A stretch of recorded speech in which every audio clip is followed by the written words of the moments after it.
The wind pushed dust through the empty street, like the town itself had grown tired of remembering people. Clara Whitmore stood beside 2 worn suitcases outside the boarding house, while the owner avoided looking her in the eye. The woman kept talking anyway. Not cruel, just practical. I gave you 3 extra weeks already. Clara nodded once. Her hand stayed folded around the handle of a small cloth bag. A few people passed along the muddy road. Nobody stopped. Nobody stared long. That almost hurt worse. The boarding house owner placed a wrapped loaf of stale bread on top of Clara's suitcase. For the road. Clara thanked her softly. Then the door closed. Just like that. The sound echoed into the cold afternoon. Clara stayed standing there for a while after, as if maybe another door somewhere would open. But nothing moved except the wind. The town looked gray beneath the late winter sky. Wood smoke drifted low over rooftops. Somewhere farther down the road, a hammer struck metal in slow, steady rhythm. Clara bent down and picked up the cloth that had slipped from her bag. White fabric, bold, carefully folded. A bread cloth. Her mother used to cover warm loaves with it every Sunday morning before church. It was almost the only thing Clara still owned that felt untouched by grief. She folded it neatly again. Even now, even here. Then she lifted the suitcases and started walking. The leather handles dug into her hands after only half a block. She had nowhere planned. No family left nearby. No money worth counting. Only enough pride to keep walking before somebody offered pity. The sun lowered slowly behind the grain elevator at the edge of town. Clara stopped beside the old feed warehouse near the rail tracks. The building had been abandoned after the fire 3 winters earlier. One side still carried black marks from the smoke. She sat carefully on the porch step and placed the stale bread beside her. The cold had started settling into her bones again. Across the street, 2 ranch hands laughed outside the saloon. A wagon rattled by. Nobody noticed the woman sitting alone with her entire life packed beside her. Clara pulled her coat tighter. She had learned something after widowhood. People did not know what to do with grief that lasted too long. At first, they brought casseroles, touched your shoulder gently, asked if you needed anything. Then months passed. Then a year. Then eventually they started speaking around you instead of to was you. Like sorrow might spread if it lingered too near the table. A gust of wind lifted the edge of the bread cloth again. Clara pressed it down quickly. Careful, always careful. Her husband used to laugh about that. You fold that thing straighter than church women fold hymn books. The memory hit harder than she expected. She looked down before the tears could come. Boot steps sounded somewhere nearby. Slow, heavy, measured, not drunk, not hurried. Clara looked up. A wagon stood near the road now. 2 broad horses steamed softly in the cold air. The man beside them wore a dark wool coat dusted with snow, leather gloves, a weathered hat pulled low over tired eyes. He looked like somebody who worked more than he spoke. The feed sacks in the wagon bed carried the Boone Ranch brand. Everybody in the county knew the Boone place. Far enough outside town that most people stopped visiting after sunset. The man studied Clara for a quiet second, not staring, just noticing. That alone almost unraveled her. Most people had spent the last year trying not to notice her at all. The saloon door opened across the street. Old Walter Finch stepped outside holding a bottle. He spotted the rancher and nodded toward Clara. She got turned out today, he said casually. Poor thing's got nowhere left. The rancher's eyes stayed on Clara. Not pitying, not curious, just calm. Then he asked one question. You eaten? Clara straightened a little automatically. I'm all right. It came too fast, too practiced. The man looked at the untouched bread beside her. Steam drifted from the horses behind him. The whole street stayed quiet around them. Then he nodded once. Come home and eat supper. Clara blinked, as if she had heard the sentence wrong. The word home landed somewhere painful inside her chest. Nobody had used that word toward her in a very long time. She looked away quickly. I couldn't impose. You ain't. His voice stayed level, simple, certain. No performance in it. No charm. Just fact. Snowflakes drifted slowly through the air between them. Clara looked at the darkening sky, then at the long empty road beyond town. She knew what sleeping outside in this weather meant. The rancher waited without pushing. That mattered too. Finally Clara stood, carefully folded the bread cloth again, placed it back inside her bag.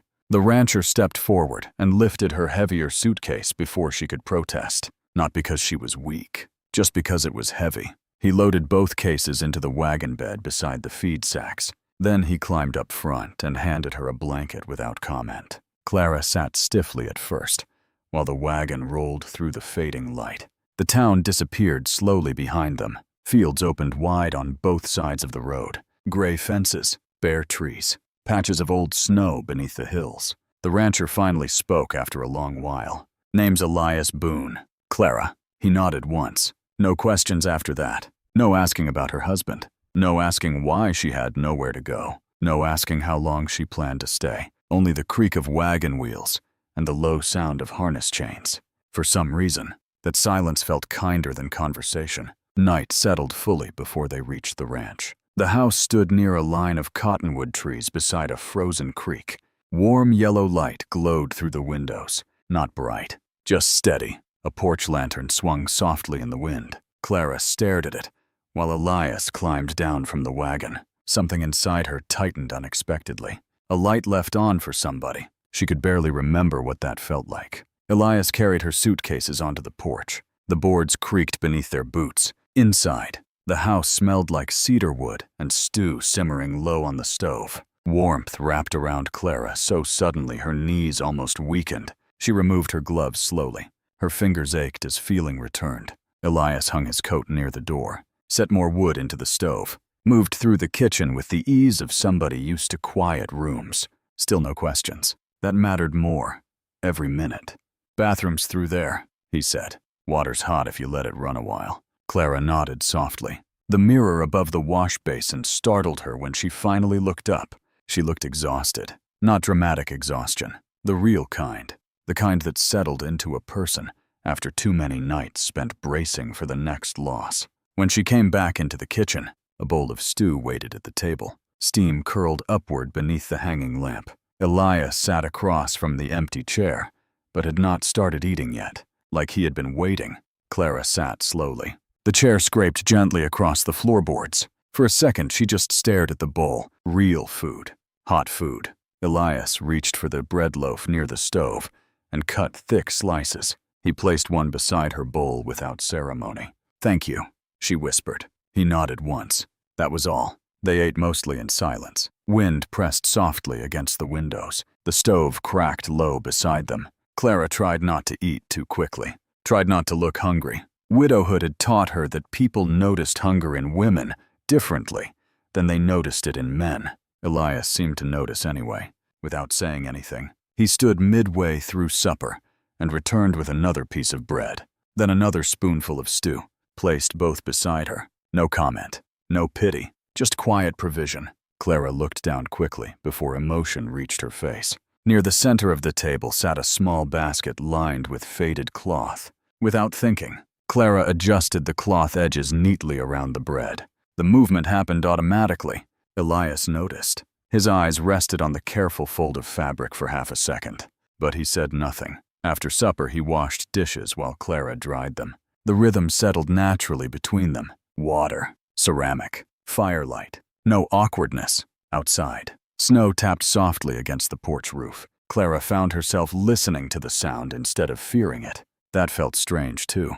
When the kitchen was finished, Elias carried one of her bags down the hallway. "Room's small," he said, "but stovepipe runs through the wall. Keeps warmer than the others." He opened the door quietly. The room held a narrow bed, a wooden dresser, a wash basin, one lamp glowing amber beside folded quilts. Simple, but clean. Safe. Clara stepped inside slowly. The blanket on the bed smelled faintly of cedar. For a second, she could not speak. Elias set the suitcase down beside the dresser, then started toward the door. "How long can I stay?" Clara asked suddenly. The question stopped him. He stood there a moment without turning around. The hallway lamp cast long shadows across the floorboards. Finally, he answered, "Till you stop looking over your shoulder every time a door closes." Silence settled gently after that. Not heavy, just still. Elias left the door cracked open behind him. Clara sat carefully on the edge of the bed. The mattress dipped beneath her weight. She removed her boots slowly, then husked, because for the first time in months, maybe years, she realized she did not need to sleep wearing them in case she had to leave quickly. The thought hit her harder than hunger ever had. Clara reached into her bag and folded the breadcloth carefully across her lap. The white fabric looked golden beneath the lamplight. Her mother's stitching still lined the edges. Outside the bedroom window, wind moved softly through the cottonwoods. Somewhere down the hall, she heard Elias add another log to the stove before the house settled quiet for the night. Not lonely quiet, home quiet. Clara closed her eyes slowly, and for the first time since her husband died, she slept without waiting for the world to take something else away. Morning came slowly across the Boone Ranch. Thin gold light slipped through the kitchen curtains, while frost still clung to the fence posts outside. Clara woke before sunrise out of old habit. For one confused second, she forgot where she was. Then she smelled coffee, wood smoke, fresh bread warming near the stove, the sound of someone moving quietly through the kitchen. Not loud enough to wake her, just enough to remind her she was not alone. She sat up slowly beneath the heavy quilt. The room still carried warmth from the stovepipe running behind the wall. Outside her window, horses moved through pale morning fog near the barn. Everything looked still. Steady. Clara dressed carefully and stepped into the hallway. The floorboards creaked softly beneath her socks. Elias stood near the stove, pouring coffee into 2 cups. He glanced toward her once. "Mornin'." His voice sounded rough with sleep. Clara nodded lightly. "Mornin'." A second cup already waited at the table beside a small plate of toast. That tiny detail almost stopped her in the doorway. Someone had expected her to wake up there. Elias slid the coffee toward her. Cream sat nearby. Sugar too, like he had thought about what she might prefer. Neither of them mentioned it. Outside, wind brushed softly against the porch screen, while the ranch slowly woke around them. Clara wrapped both hands around the warm mug. The heat settled deep into her fingers. Elias drank quietly across from her. No staring, no questions, just company. That felt stranger than kindness. After breakfast, Elias pulled on his coat near the door. "Fence line broke north side," he said. "I'll be gone most the mornin'." Clara stood automatically. "I can help with chores. You don't owe work for breakfast." "I know." Their eyes met briefly. Then Elias nodded once. "There's oats in the back shed. Horses get fed before the chickens." It was the first time he had spoken to her like somebody staying, instead of somebody passing through. Clara noticed, and so did he. The morning air bit sharp outside. She carried feed buckets across the yard, while pale sunlight spread slowly over the fields. The ranch looked worn but cared for. Fence posts straight, tools repaired instead of replaced. Barn roof patched carefully by hand. Nothing fancy. Everything. By midday, Clara had already swept the kitchen twice, simply because she did not know how to sit still anymore. Widowhood had turned stillness into something dangerous. Stillness. She opened cupboards looking for something useful to do, and found flour sacks stacked neatly beside jars of preserved peaches. Enough food for winter, but not abundance. Elias lived carefully. That mattered to her, too. On the counter sat a cracked ceramic bowl with sewing needles beside it. One of Elias's work shirts rested nearby with a torn sleeve. Clara stared at it a moment, then quietly threaded a needle. By the time Elias returned near dusk, the shirt hung repaired beside the stove. He stopped when he saw it. Snow melted slowly from his shoulders onto the floorboards. For a second, Clara worried she had crossed some invisible line. But Elias only stepped closer and touched the stitched sleeve once with rough fingers. "You sew good. My mother taught me." He nodded, then hung the shirt carefully by the fire to dry, not tossed aside. Carefully. That mattered more than compliments ever could. That evening, supper tasted easier somehow. The silence between them no longer felt like strangers sharing shelter from weather. It felt lived in. The next few days settled into rhythm. Morning coffee, cold air, bootsteps across frozen dirt, firelight after dark. Elias rarely spoke more than necessary. But Clara began noticing things. He fixed broken hinges before they worsened, checked the horses during storms without fail, always left the warmer side of the porch bench for her when wind picked up. Quiet things. Things easy to miss if a person had never gone without them. One afternoon, Clara found an old apron folded neatly outside her bedroom door. Clean, mended, soft from years of washing. She carried it into the kitchen slowly. Elias sat sharpening a blade near the stove. You wash this. Found it in storage. It wasn't clean when I packed it. He shrugged once without looking up. You needed one. That was all. Clara stood there longer than necessary, holding the faded fabric against her chest. No man had done something gentle for her in so long that she almost did not know where to place the feeling. Later that week, snow began melting faster. Water dripped from barn roofs through the afternoons. The frozen creek behind the house started moving again, beneath cracked sheets of ice. Spring trying to return. Clara baked bread one morning, while Elias repaired tack near the porch. The smell filled the whole house. Warm yeast, coffee, wood smoke. Without thinking, Clara pulled out her mother's breadcloth and covered the fresh loaves the way she always had. Elias noticed from the doorway. His eyes rested on the careful motion of her hands. My mama used to do that, he said quietly. Clara looked up. It was the first personal thing he had offered her. She said bread cools better covered. Elias nodded slowly. My mama said same thing. The room stayed still after that. Not awkward.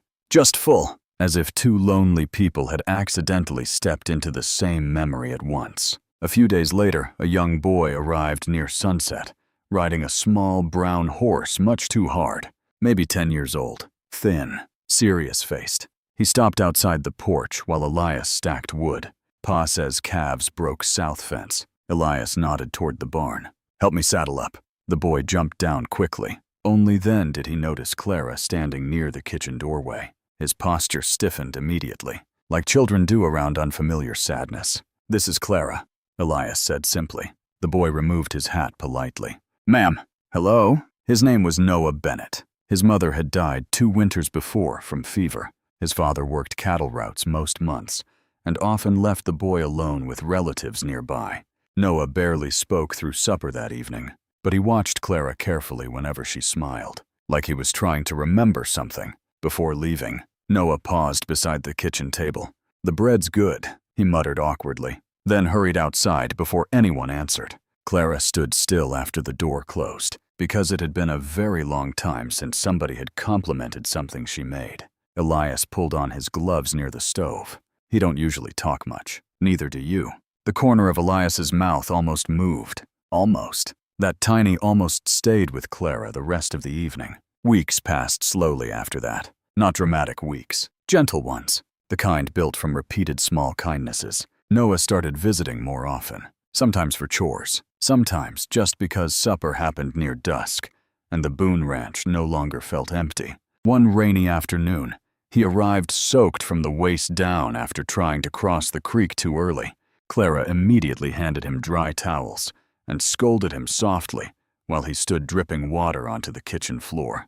Noah blinked at her, almost startled, as if nobody had fussed over him in a very long time either. Elias watched quietly from the stove. Later that night, Clara found him repairing Noah's loose boot sole by lantern light after the boy had fallen asleep in a chair. You'll spoil him, she whispered. Elias kept working. Kid ought to know somebody plans on him being here tomorrow. The sentence settled deep inside her. Outside, rain tapped softly against the porch roof. Inside, Noah slept beside the stove, with one of Elias's old blankets pulled up to his chin. And for the first time in years, the Boone house sounded less like survival and more like family beginning to happen very quietly. One evening, a storm rolled hard across the valley after dark. Wind slammed against the barn doors. Rain poured sideways through the yard. Clara woke to the sound of hammering outside. She threw on her coat and stepped onto the porch. Elias stood on the barn roof in the rain, securing loose boards before the whole section tore free. Lightning flashed pale across the fields. Elias, she shouted over the storm. He glanced down briefly. Go inside. But Clara stayed near the ladder holding the lantern steady, while rain soaked through her sleeves. Every few minutes Elias looked down again, and every time, she was still there, still holding the light, still waiting. Neither of them spoke about it afterward, but something changed after that night. A quiet understanding. The kind built when somebody stays during bad weather without being asked. The next morning, Noah arrived before sunrise carrying eggs from his father's chickens. He stopped short when he saw 3 plates already sitting on the kitchen table. Clara froze too, because she had set them out without thinking. 3 plates, 3 cups. 3 places prepared automatically. For a second, nobody moved. Then Elias simply hung his coat by the door. "Coffee's hot," he said, like nothing about it was strange at all. And somehow that made Clara's chest ache worse than if he had pointed it out. That evening they sat together on the porch after supper, while dusk settled blue across the fields. Noah carved shapes into a stick beside the steps. Elias leaned back in the porch chair with tired boots stretched toward the railing. Clara wrapped both hands around her coffee cup. The porch lantern glowed warm above them. Wind moved softly through the cottonwoods near the creek. Nobody rushed to fill the silence. Nobody needed to. For the first time in years, Clara stopped listening for the sound of goodbye. And somewhere deep inside herself, very quietly, she began to understand something frightening. She no longer wanted to leave. If this story kept you watching until the end, make sure to like, share, and subscribe for more powerful stories.